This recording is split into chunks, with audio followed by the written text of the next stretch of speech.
Hello दोस्तों, मैं आशीष कुमार अपने YouTube channel Bihar GK tricks में आपका स्वागत करता हूं। आज हम लोग बिहार सामान्य ज्ञान के अंतर्गत स्वास्थ्य तथा चिकित्सा के बारे में इस वीडियो में पढ़ेंगे।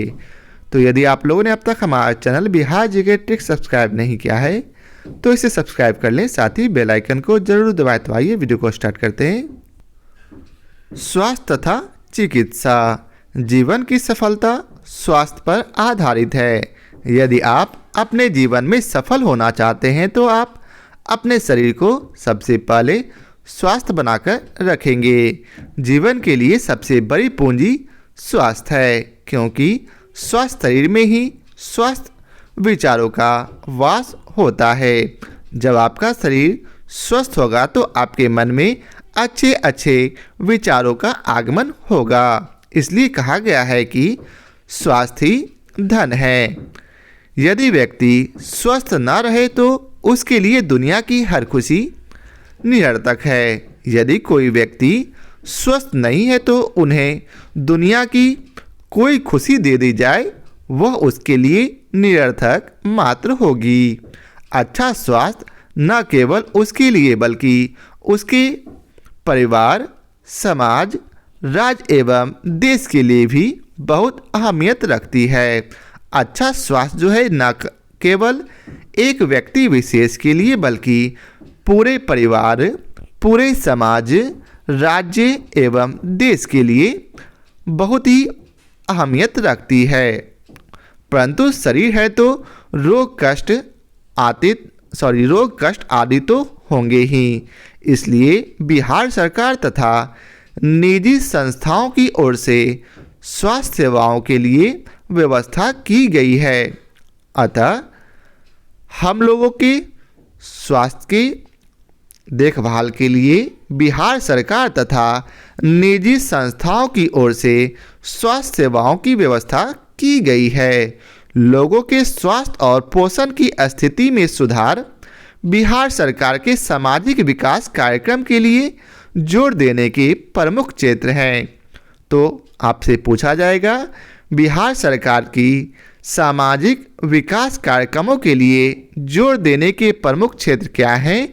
तो इसके उत्तर हैं लोगों के स्वास्थ्य और पोषण की स्थिति में सुधार, इसकी प्राप्ति, आबादी के सर्वाधिक सुविधा वंचित तत्वों पर विशेष ध्यान देने के साथ साथ परिवार कल्याण और पोषण संबंधी सेवाओं की उपलब्धता और उसके उपयोग में सुधार के जरिए हो सकती है। अर्थात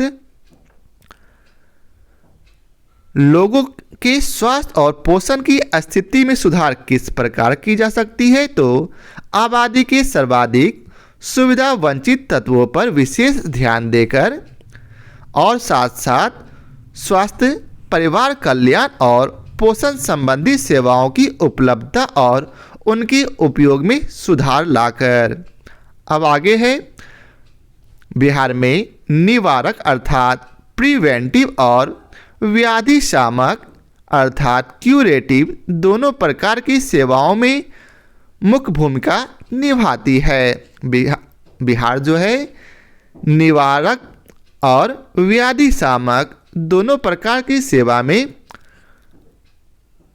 मुख्य भूमिका निभाती है। आगे है निवारक अर्थात प्रिवेंटिव देखरेख में आहार, स्वास्थ्य, वातावरण, स्वच्छता, सुरक्षित पेयजल की उपलब्धता आदि शामिल है। अर्थात निवारक अर्थात प्रिवेंटिव में क्या क्या शामिल है?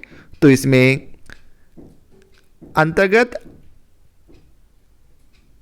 आहार, स्वास्थ्य, वातावरण, स्वच्छता, सुरक्षित पेयजल की उपलब्धता देखी जाती है। दूसरी ओर व्याधि शामक अर्थात क्यूरेटिव में किन चीज़ों की देखरेख की जाती है?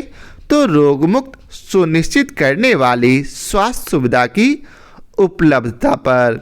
अब आगे है, बिहार में जनसंख्या संबंधी पूर्व निर्धारित मानकों पर आधारित त्रिस्तरीय लोक स्वास्थ्य अधिसंरचनाएं विकसित की गई है। बिहार में जनसंख्या संबंधित पूर्व निर्धारित मानकों पर आधारित कौन सी अधिसंरचनाएं विकसित की गई? तो त्रिस्तरीय लोक स्वास्थ्य अधिसंरचना। तो आइए इन तीनों को मतलब 3 अर्थात 3 स्तर का लोक स्वास्थ्य अधिसंरचना। अब आइए चलते हैं इन तीनों को पढ़ते हैं बारी बारी से। पहला है प्राथमिक स्वास्थ्य केंद्र अर्थात PHC, उपकेंद्र अतिरिक्त प्राथमिक स्वास्थ्य केंद्र APHC और सामुदायिक स्वास्थ्य केंद्र अर्थात CHC। ये सभी जो है स्वास्थ्य अधिसंरचना का प्राथमिक स्तर है। दूसरा है उप जिला और जिला स्तरीय अस्पताल। और तीसरा है स्वास्थ्य की देखरेख की सुविधा शहरों में कराई गई है। तो ये था 3 अधिसंरचना। अब आगे पढ़ते हैं। अभी राज्य में 36 जिला अस्पताल है, 67 रेफरल अस्पताल, 54 अनुमंडल अस्पताल, 53 प्राथमिक स्वास्थ्य केंद्र, 9,949 उपकेंद्र और 1393 अतिरिक्त प्राथमिक स्वास्थ्य केंद्र मौजूद हैं। इन आंकड़ों को आप लोग याद रखेंगे। कभी कभी ऐसे ही आंकड़े हूबहू BPSC के PT में पूछ दिए जाते हैं। तो आइए फिर से पढ़ते हैं।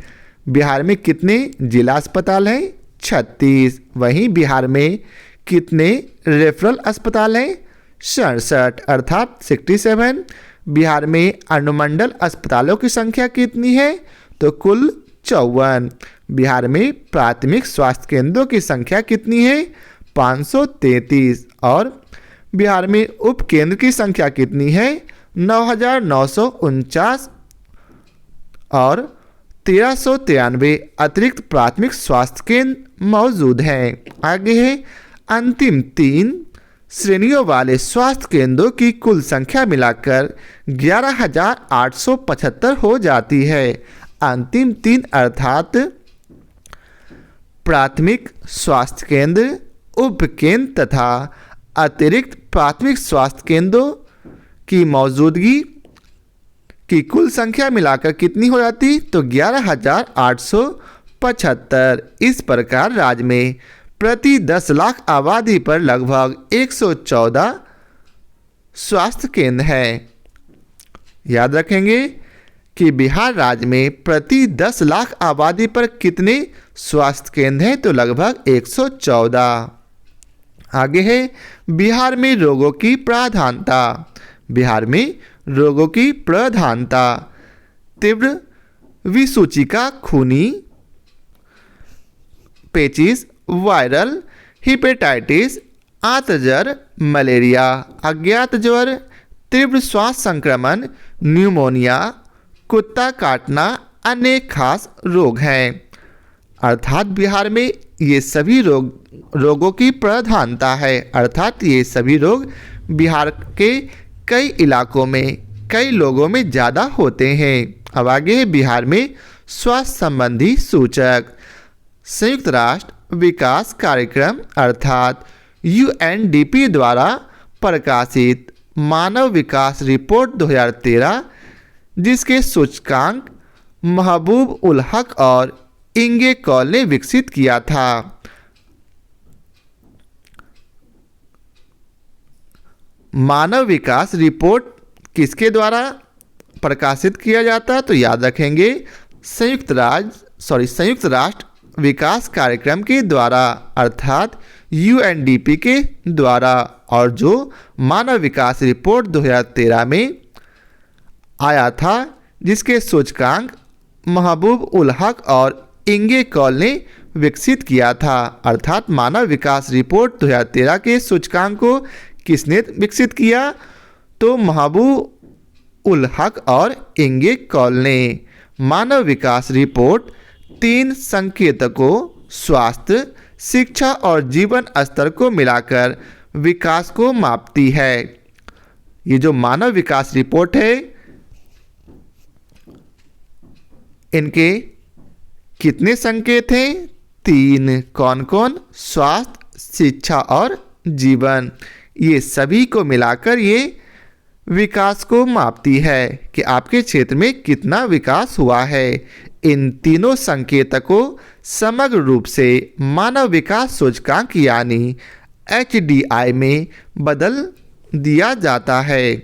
अब आगे है स्वास्थ्य मानव विकास सूचकांक के जन्म घटक की जीवन प्रत्याशा द्वारा मापी जाती है। स्वास्थ्य मानव विकास सूचकांक किस प्रकार मापी जाती?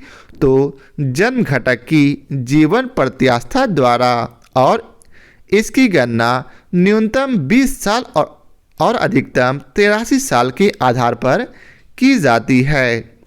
अर्थात स्वास्थ्य मानव विकास सूचकांक को किसमें मापते हैं? तो जन्म घटक की जीवन प्रत्याशा में, और इसकी गणना किसमें होती? तो न्यूनतम 20 साल और अधिकतम 83 साल के आधार पर। आगे है जन्मकालीन जीवन संभावना लोगों के स्वास्थ्य की स्थिति का एक संवेदनशील सूचक होता है। यह एक मानव विकास सूचक है। मानव विकास सूचक क्या है? तो जन्मकालीन जीवन संभावना, जो कि लोगों के स्वास्थ्य की स्थिति का एक संवेदनशील सूचक है। नेक्स्ट पॉइंट है भारत मध्यम मानव विकास सूची के अंतर्गत है। भारत जो है किस सूची के अंतर्गत आता? तो मध्यम मानव विकास सूची के अंतर्गत। इसके ऊपर अति उच्च मानव विकास तथा उच्च विकास की सूची है। किसके ऊपर? तो मध्यम मानव विकास सूची के अंतर्गत भारत ने अपना मानव विकास सूचक जो 1975 में 0.406 था, उन्नत कर 0.586 कर लिया है। आगे है जन्मकालीन जीवन संभाव्यता के अलावा स्वास्थ्य संबंधी कुछ अन्य चुनिंदा सूचकों के तुलनीय आंकड़े भी मौजूद हैं। अर्थात जीवनकालीन जीवन संभाव्यता के अतिरिक्त स्वास्थ्य संबंधी कुछ अन्य चुनिंदा सूचकों के तुलनीय आंकड़ा भी मौजूद हैं। वे हैं अशोधित जन्म दर, शिशु मृत्यु दर, बाल मृत्यु दर, 5 वर्ष के पूर्व मृत्यु दर, नवजात मृत्यु दर, जन्मकालीन मृत्यु दर और कुल प्रजनन दर। ये सभी के आंकड़ा उसके अलावा मौजूद हैं। आगे है संशोधित जन्म दर। वर्ष 2016 में बिहार का आंकड़ा 26.8 और भारत का 20.4 था। वर्ष 2016 में बिहार का आंकड़ा कितना था? वो भी अशोधित जन्म दर तो 26.8 और भारत का 20.4 था, जिसके कारण दोनों के बीच 6.4 अंकों का फासला था। आगे है शिशु मृत्यु दर 2013 में कितना था? 42 से काफ़ी घटकर 2016 में 38 रह गई। अर्थात शिशु मृत्यु दर जहां 2013 में 42 था, वहीं 2016 में यह घटकर 38 हो गई। आगे है बाल मृत्यु दर। बिहार में 2013 में 11 थी, जबकि यह 2016 में घटकर 10 रह गई। नेक्स्ट है कुल प्रजनन दर। बिहार में गिरावट आई है और 2013 में 3.4 बच्चे प्रति महिला से 2016 में 3.3 रह गया है। आगे है नेक्स्ट पॉइंट नवजात मृत्यु दर। 2013 में 2016 के बीच बिहार में सिर्फ एक ही गिरावट आई है, जबकि संपूर्ण भारत के स्तर पर 4 की गिरावट आई है। अब है प्रतिरक्षण। स्वास्थ्य सेवाओं का एक और महत्वपूर्ण घटक बच्चों के प्रतिरक्षण का आच्छादन है। स्वास्थ्य सेवा का अन्य महत्वपूर्ण घटक क्या है? तो बच्चों के प्रतिरक्षण का आच्छादन करना। प्रतिरक्षण कार्यक्रम के तहत BCG, ORL polio vaccine, DPT और मीजल्स वैक्सीन शामिल है। प्रतिरक्षण कार्यक्रम के अंतर्गत कौन कौन से वैक्सीन लगाए जाते हैं बच्चों को? तो BCG oral polio vaccine, DTP और मीजल्स वैक्सीन। आगे है, अधिकांश मामलों में बच्चे उन रोगों के कारण मरते हैं जिनकी रोकथाम प्रतिरक्षण के जरिए संभव है। ज़्यादातर बच्चे उन रोगों के कारण मरते हैं जिनकी रोकथाम प्रतिरक्षण के जरिए संभव है।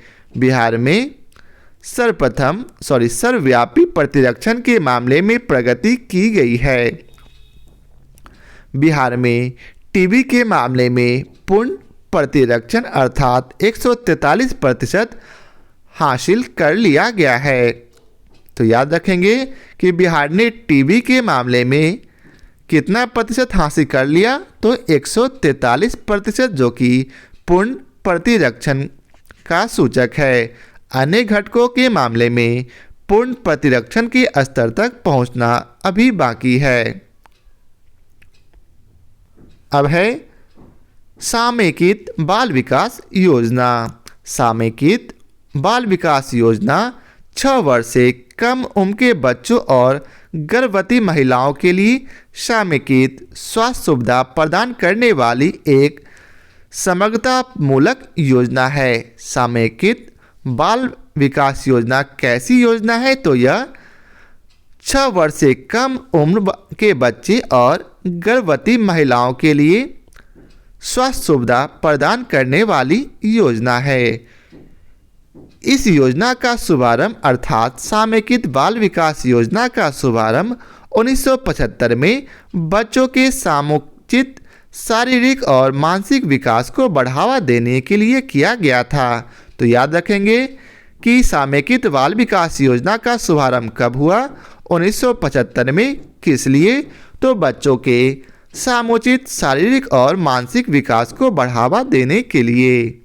आगे है योजना के लक्ष्य समूह अर्थात सामयिक विकास कार्यक्रम योजना के लक्ष्य समूह क्या क्या हैं? तो बच्चों, गर्भवती महिलाओं और दूध पिलाने वाली माताओं को कार्यक्रम के तहत उपलब्ध कराई जाने वाली बुनियादी सेवाओं में प्रतिरक्षण, पूरक पोषाहार, स्वास्थ्य जांच, रेफरल सेवाएं, पोषण एवं स्वास्थ्य शिक्षा तथा विद्यालय पूर्व शिक्षा शामिल हैं। अर्थात इस योजना का लक्ष्य क्या क्या है?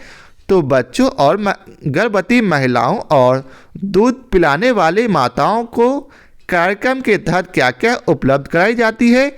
तो बुनियादी सेवाओं के अंतर्गत प्रतिरक्षण, पूरक पोषण, जो कि उनके लिए बहुत इम्पोर्टेंट है, उनकी स्वास्थ्य जांच करना, रेफरल सेवाएं देना जिसके अंतर्गत बहुत सारी सेवाएं, स्वास्थ्य हो गया, आहार हो गया, भोजन हो गया, जिसके हम लोग ऊपर पढ़ चुके हैं, पोषण, स्वास्थ्य शिक्षा तथा विद्यालय पूर्व शिक्षा शामिल है।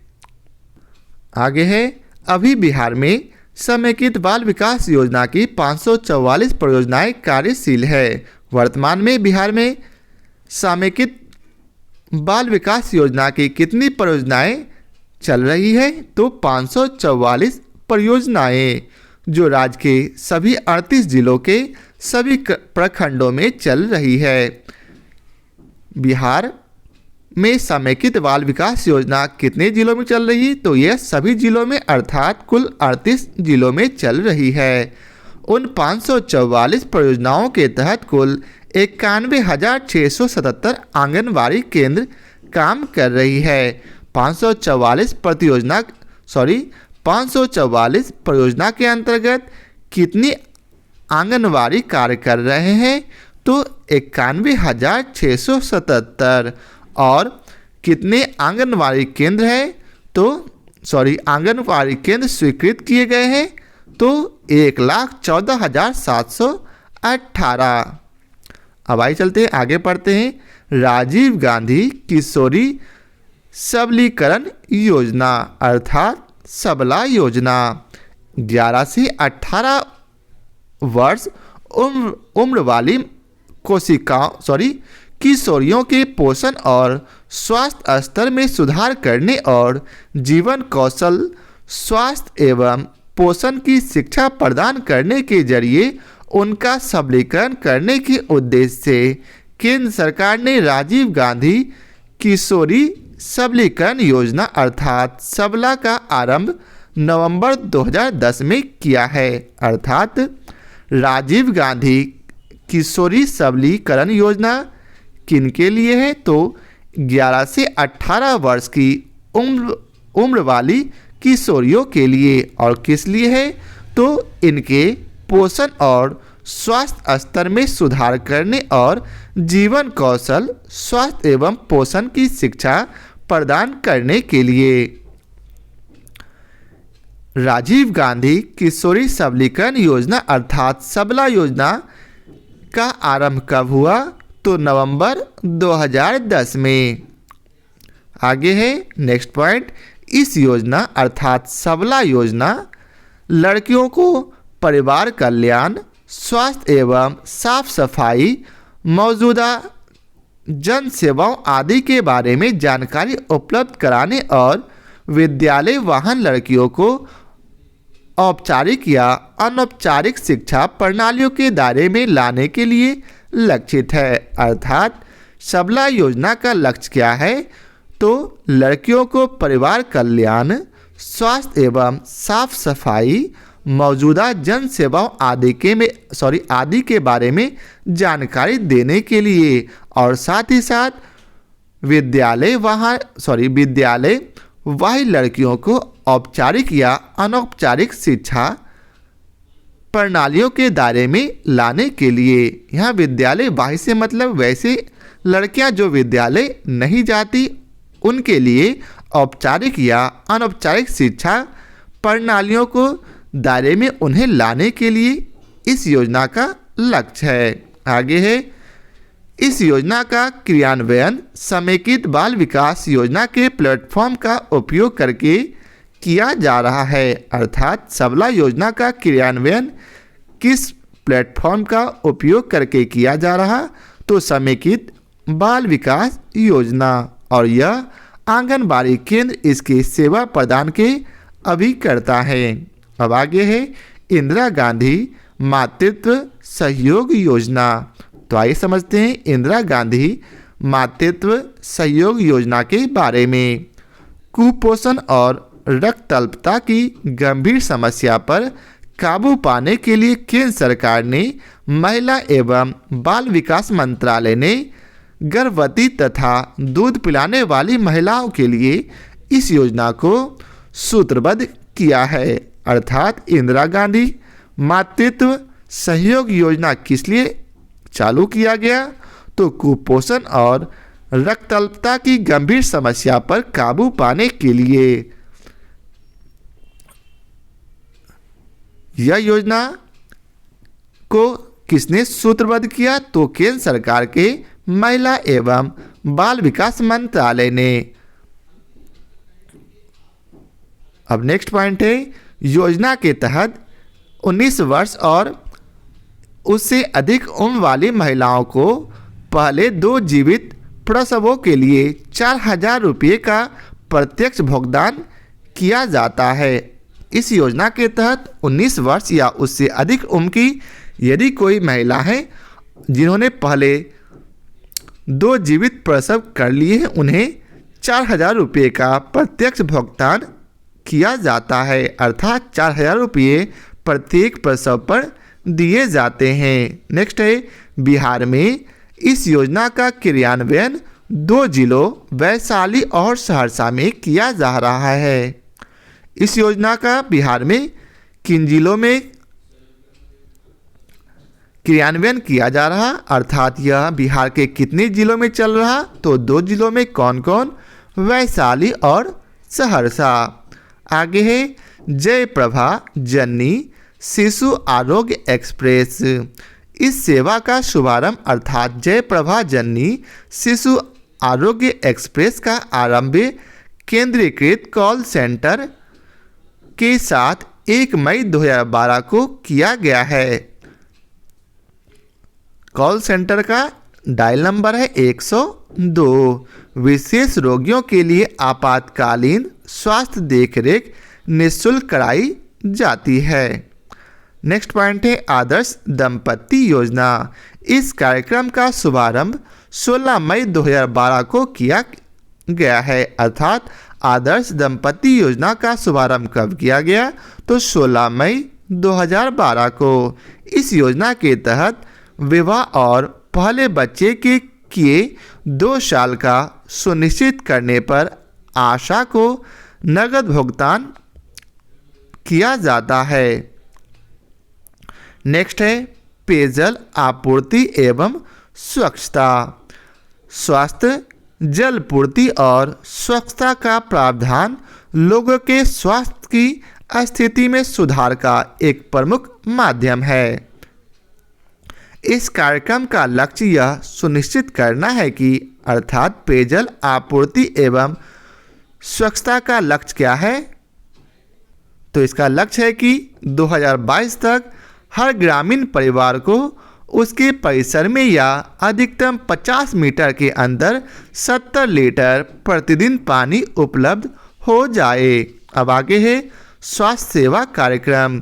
स्वास्थ्य सेवा कार्यक्रम के अंतर्गत हम लोग विभिन्न योजनाओं के बारे में पढ़ेंगे। तो आइए पढ़ते हैं। पहला है नई पीढ़ी स्वास्थ्य गारंटी योजना। अब आइए जानते हैं इसके बारे में विस्तार से।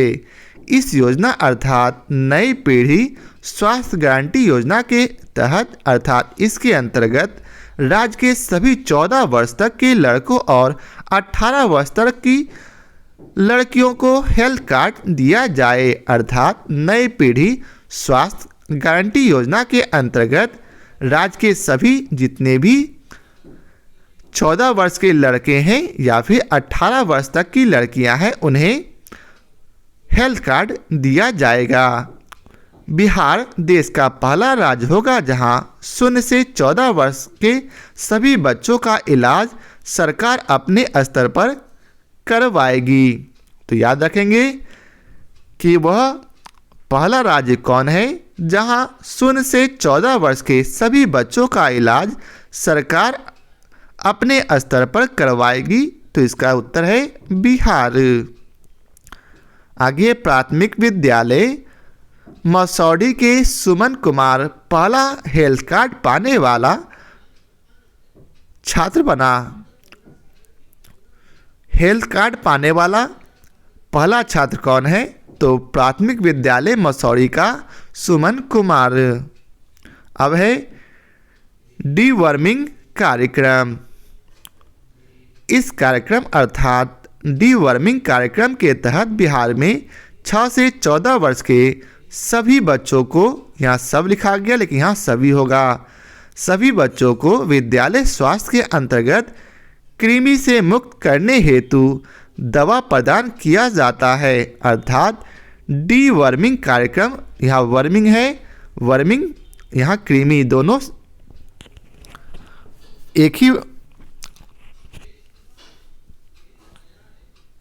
एक ही के लिए वर्णन किया गया है। इसमें क्या होता है कि इसके तहत बिहार में 6 से 14 वर्ष के सभी बच्चों को विद्यालय स्वास्थ्य के अंतर्गत कृमि से मुक्त करने हेतु दवा प्रदान किए जाते हैं। नेक्स्ट है एकीकृत रोग सर्वेक्षण कार्यक्रम अर्थात IDSP। अब आइए जानते हैं इसका उद्देश्य क्या है। तो एकीकृत रोग सर्वेक्षण कार्यक्रम का उद्देश्य है कि विभिन्न रोगों का संक्रमण उत्पन्न होने के समय ही इनकी पहचान कर इसकी जानकारी प्राप्त करना एवं संबंधित लोगों को इसके प्रति अवगत कराना। अर्थात एकीकृत रोग सर्वेक्षण कार्यक्रम का क्या काम है? तो यह जो है कोई भी रोग जब उत्पन्न होता है तो उसकी पहचान करते हैं और उसके बारे में पूरी जानकारी इकट्ठा करते हैं और फिर सभी लोगों को इससे अवगत कराते हैं। बिहार राज्य में 22 रोगों का सर्वेक्षण कार्य नियमित रूप से किया जा रहा है। अर्थात बिहार में कुल 22 रोगों का सर्वेक्षण किया जा रहा है कि इसकी पहचान की जा रही है, यह कैसे फैलता है इसके बारे में सर्वेक्षण किया जा रहा है और इनके बारे में सभी तरह से ज्ञान प्राप्त कर उसको सभी लोगों को अवगत कराया जाएगा। अब नेक्स्ट है राष्ट्रीय कुष्ठ उन्मूलन कार्यक्रम। बिहार राज्य के बहुत चिकित्सा प्रणाली 1996 से 97 से लागू की गई है। बिहार राज्य में बहुत चिकित्सा प्रणाली कब से लागू की गई? तो 1996 से 97 तक। उस समय से अभी तक अर्थात 1996 से अभी तक राज्य में करीब 15.36 लाख से ज़्यादा कुष्ठ रोगियों को रोग मुक्त किया जा चुका है। आगे है बिहार के सभी जिला अस्पतालों, अनुमंडल अस्पतालों, रेफरल अस्पतालों, प्राथमिक या अतिरिक्त प्राथमिक स्वास्थ्य केंद्रों एवं राज्य के सभी चिकित्सा महाविद्यालयों में कुष्ठ रोग की जांच, निदान एवं चिकित्सा की सुविधा उपलब्ध है। अर्थात कुष्ठ रोग की जांच सभी अस्पतालों में लगभग की जा रही है। कुष्ठ से प्रभावित रोगियों को एमटीडी की दवा निःशुल्क कराया जाता है। यदि किसी व्यक्ति को कुष्ठ रोग हो जाता है तो उन्हें कौन सी दवा निःशुल्क उपलब्ध कराई जाती है बिहार सरकार के द्वारा? तो एमडीटी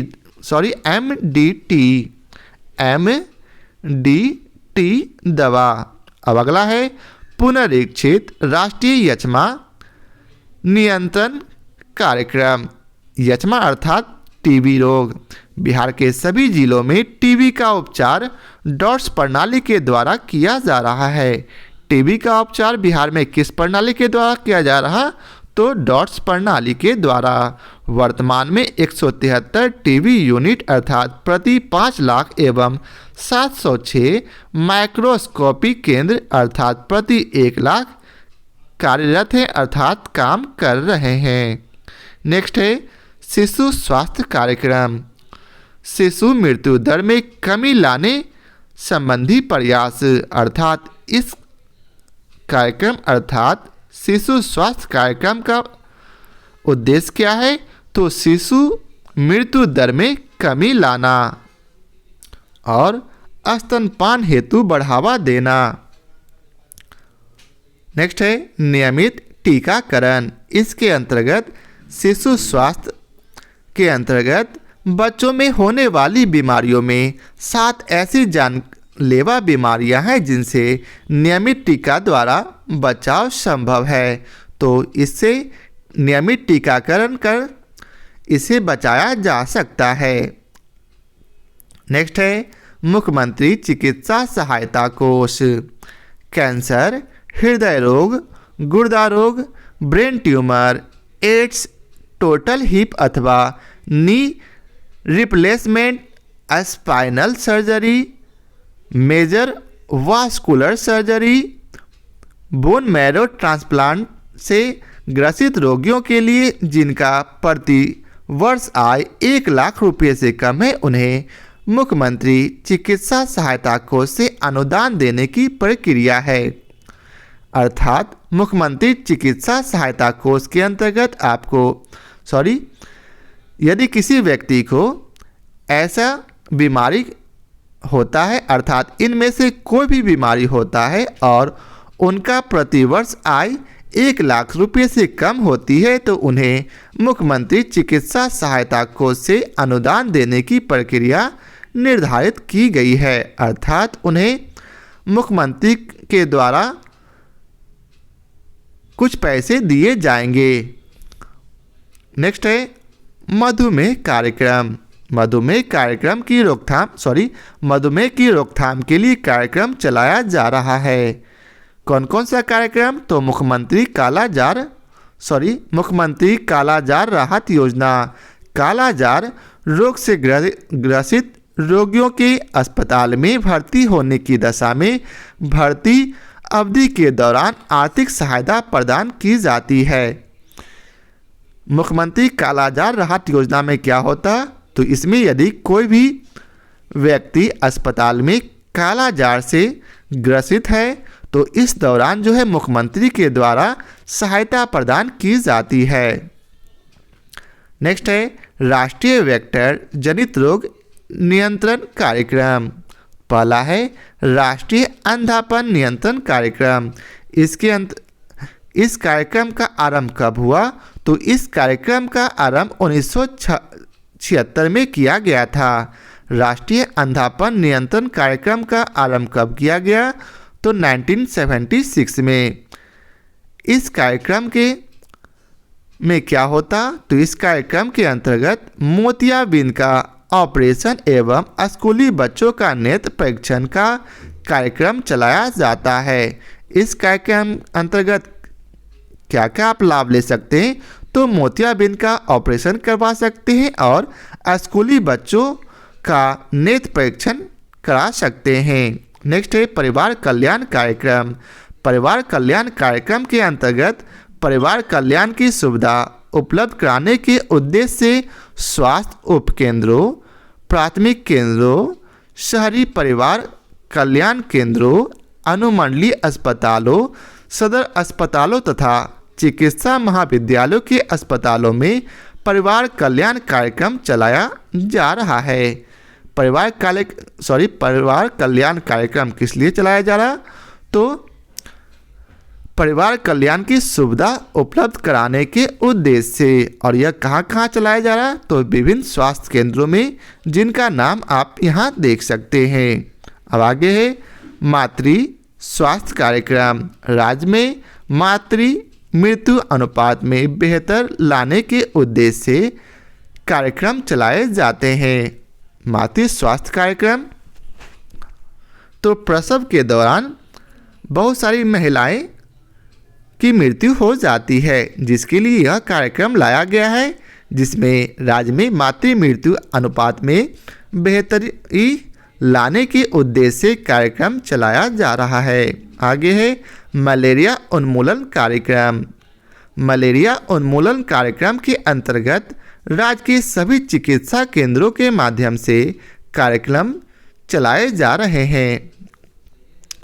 डीडीटी का छिड़काव किया जा रहा है। मलेरिया उन्मूलन कार्यक्रम के अंतर्गत राज्य के सभी चिकित्सा केंद्रों में यह कार्यक्रम अर्थात मलेरिया उन्मूलन कार्यक्रम चलाया जा रहा है और साथ ही साथ डीडीटी का छिड़काव क्षेत्रों में किया जा रहा है। उपरोक्त स्वास्थ्य सेवा कार्यक्रमों के अतिरिक्त फाइलेरिया नियंत्रण कार्यक्रम, राष्ट्रीय घेगा नियंत्रण कार्यक्रम, स्वास्थ्य चेतना यात्रा कार्यक्रम आदि भी चलाए जाते हैं।